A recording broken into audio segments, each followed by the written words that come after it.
안녕하세요. 시라소니와 평안도 최고 주목 박두성과의 대결편입니다.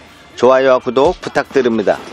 국경수비대의 맹견 도비를 죽인 것을 축하하러 술 한잔하는 신의주 건달들. 이들이 한층 술을 마시며 흥분에 들떠 이야기를 나누는데 옆방서 시끄러운 노래소리가 났습니다. 뭐야, 어떤 놈들이 남의 동네에서 이렇게 시끄럽게 구는 거야? 그 중에 한 명이 옆방문을 쾅쾅 두들겼습니다.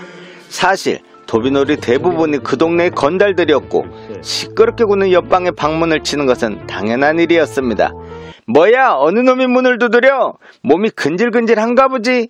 방 안쪽의 거친 반응에 신의주 패들도 지지 않고 소리쳤습니다. 이 새끼들 남의 동네에서 왜 이렇게 시끄럽게 굴어? 다 돼지고 싶어? 뭐야, 이 시골뜨기 새끼들이 죽고 싶나? 방문이 벌컥 열리며 대여섯 명의 사내들이 나왔습니다.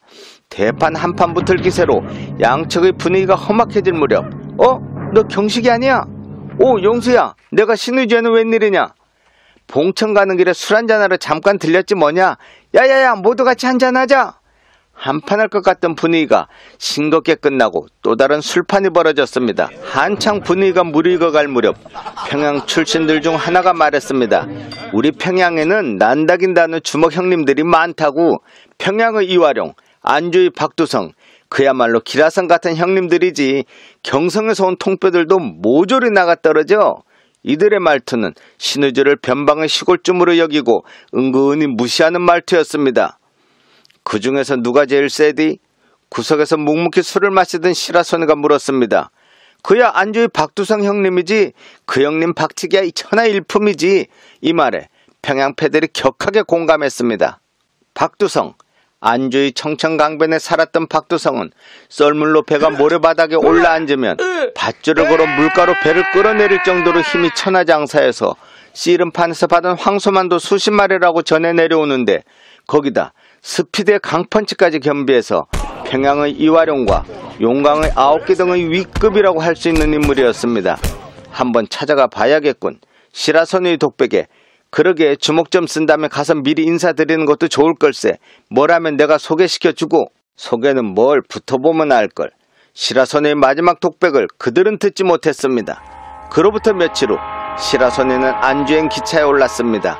안주, 아니 평안도 최고 주먹이라는 박두성을 꺾기 위해서였습니다. 기차가 안주를 향해 가는 동안 시라소니는 깊은 상념에 사로잡혔습니다. 도비놀이 일을 한 지도 어언수년, 언제부터인가 도비놀이 밀수꾼들 사이에서 떠도는 말이 있었습니다.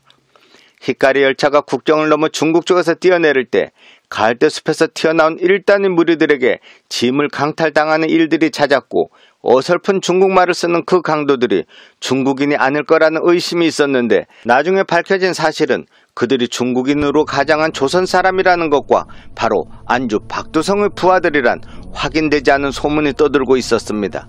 안주에 도착한 시라소니, 가볍게 저녁이나 먹고 시작할 생각으로 들어간 국밥집에 두 명의 사내가 저녁을 먹고 있었습니다. 오늘 본전통에서 노름 벌어지니까 가서 개평이나 좀 뜯자고. 그들의 대화를 가만히 들어보니 이곳 안주의 건달들이 틀림없었습니다. 그들에게 다가간 시라소니가 대뜸 박두성을 만나려면 어디로 가야 하디? 하고 물었습니다. 역시나 즉각적인 반응이 나왔습니다. 뭐? 박두성이? 이 자식이 형님 이름을 함부로? 제 말이 끝나기도 전에 한 명의 주먹이 날아왔습니다. 이미 이들의 반응을 예상했던 시라소니가 가볍게 피하며 주먹과 발로 이두를 살짝 두들겨 주었습니다. 그래야 빨리 가서 박두성에게 보고할 것이니까요. 역시나 두 놈이 너희 새끼 죽을 줄 알아라 라는 협박과 함께 후다닥 뛰어나갔습니다. 적당한 시간이 흐른 후 시라소니가 식당을 나와 느릿느릿 거리를 배회하자 사방서 10여 명의 주먹들이 몰려들었습니다. 어이 거기 너! 내가 우리 형님을 찾았니? 서너 명이 순식간에 시라소니 옆으로 다가왔습니다. 박두성은 어디 있네? 나는 잔챙이들은 상대 안 하는데. 시라소니가 상대방들의 화를 돋우었습니다. 이들을 흥분케 함으로써 냉철한 판단을 못하게 하기 위해서였습니다. 뭐야? 야! 태워버려! 이 자식 걸어서 나가지 못하게 해라! 우르르 몰려드는 패거리들을 시라소니가 재빨리 훑어보았습니다. 앞에 선 두 놈 뒤에 주머니에 두 손을 놓고 이쪽을 노려보고 있는 사나이, 아마 이 무리의 두목일 것이었습니다.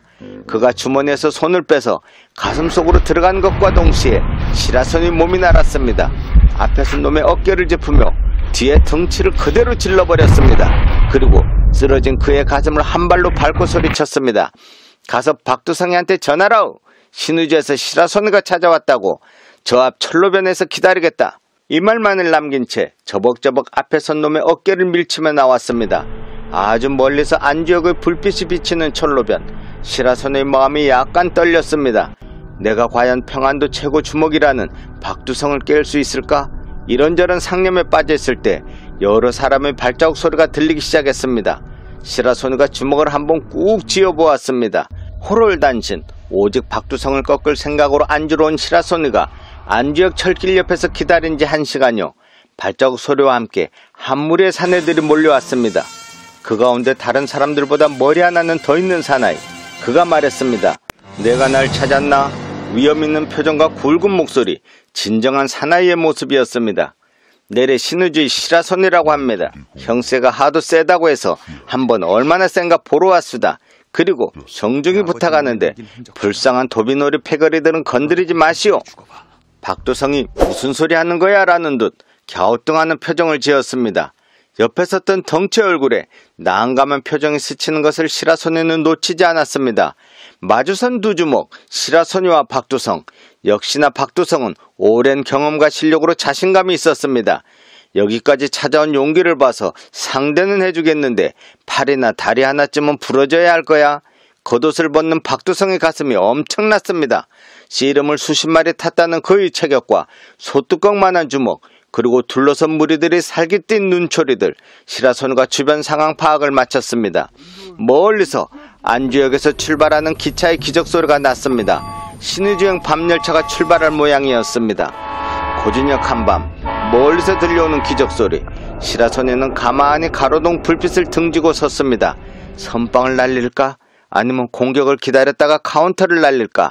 열심히 머리를 굴리고 있는 시라소니에게 박두성이 빙긋이 웃으며 다가왔습니다. 신의주에서 왔다고? 슬쩍 말을 거는 척 하는 것과 동시에 시라소니의 발 뒤쪽으로 덧거리를 걸면서 어깨를 확 밀어버렸습니다. 휘청하며 중심을 잃은 시라소니가 바닥에 뒹굴었습니다. 하, 이런 수에 당하다니. 시라소니가 미처 치욕스러움을 느끼기도 전에 박두성의 발이 시라소니의 하복부를 힘껏 걷어찼습니다. 헉 하는 소리와 함께 숨을 쉴 수가 없었습니다. 박두성의 긴 가죽 장화에는 징이 박혀있어 그 위력이 대단했습니다. 쓰러져 있는 시라소니를 지그시 바라보던 박두성이 얘들아 가자! 라는 말과 함께 돌아서는 모습이 보였습니다. 시라소니가 급히 호흡을 가다듬고 몸을 추스려 일어났습니다. 잠깐! 비겁하게 기습을 하다니. 아직 배에 통증은 있었지만 아무렇지도 않다는 듯 당당하게 일어섰습니다. 비겁? 후후, 이게 싸움이란 거다. 다시 한번 박두성의 발이 시라소니를 향해 차올랐습니다. 신발에 박은 징이 가로등 불빛에 반짝하고 빛났습니다. 하지만 이번에는 시라소니도 쉽게 당하지 않았습니다. 옆으로 몸을 피함과 동시에 힘껏 바닥을 딛고 솟구쳐 올라 박두성의 얼굴을 향해 박치기를 날렸습니다. 하지만 역시 평안도 최고의 주먹이라는 명성에 맞게 슬쩍 몸을 돌려 피했습니다. 어두운 밤 안주역 철길 옆에서 북한 최고의 주먹을 가르는 두 사람의 거친 숨소리가 고요한 밤하늘에 울려 퍼졌습니다. 다시 한번 신의주행 기차의 기적소리가 울려 퍼지며 서서히 출발하는 기차 소리가 들려오기 시작했습니다. 거침없는 박두성의 두 주먹과 발이 쉴 새 없이 시라소니를 향해 몰아쳤습니다. 시라소니 또한 계속해서 맞받아치면서 싸우기를 한동안 시라소니가 회심의 박치기를 날리는 순간 박두성의 두 손이 그대로 시라소니를 움켜쥔 뒤 바닥에 던져버렸습니다. 시라소니가 바닥에 나 뒹굴 걸 예상한 박두성이 다시 한번 징박은 가죽장화로 시라소니를 밟아버리려고 뛰어가는 순간 넘어졌던 시라소니가 그대로 뛰어오르며 니킥을 박두성의 얼굴로 날렸습니다. 이 니킥을 박두성이 두 손으로 막는 순간 이것은 속임수였습니다. 무릎이 막힌 순간 시라소니가 그대로 숙이며 박두성의 머리를 받아버렸습니다. 휘청거리는 박두성의 얼굴로 다시 한번 뛰어오르며 박치기를 한 후 그대로 위로 솟구친 상태에서 공중거리 박치기를 다시 한번 박두성의 앞면에 날렸습니다. 거목이 쓰러지듯 스르르 쓰러져 내려는 박두성을 그의 부하들이 믿기 어렵다는 듯 바라보았습니다. 안주, 아니 평안도 최고 주먹이 잠드는 순간이었습니다. 하지만 곧이어 정신을 차린 박두성의 부하들이 살기를 띠며 달려들었습니다.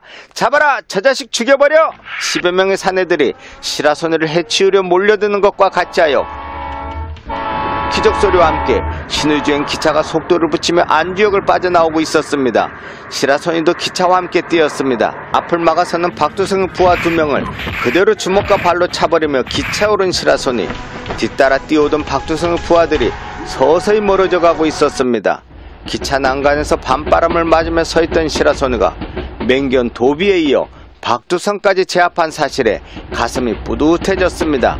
이제 내가 평안도 최고 주먹이다. 기차의 기적소리만이 밤하늘에 울려 퍼지고 있었습니다. 시라소니의 평안도 주먹 박두성 제압 이야기 재미있게 보셨다면 좋아요와 구독 부탁드립니다. 감사합니다.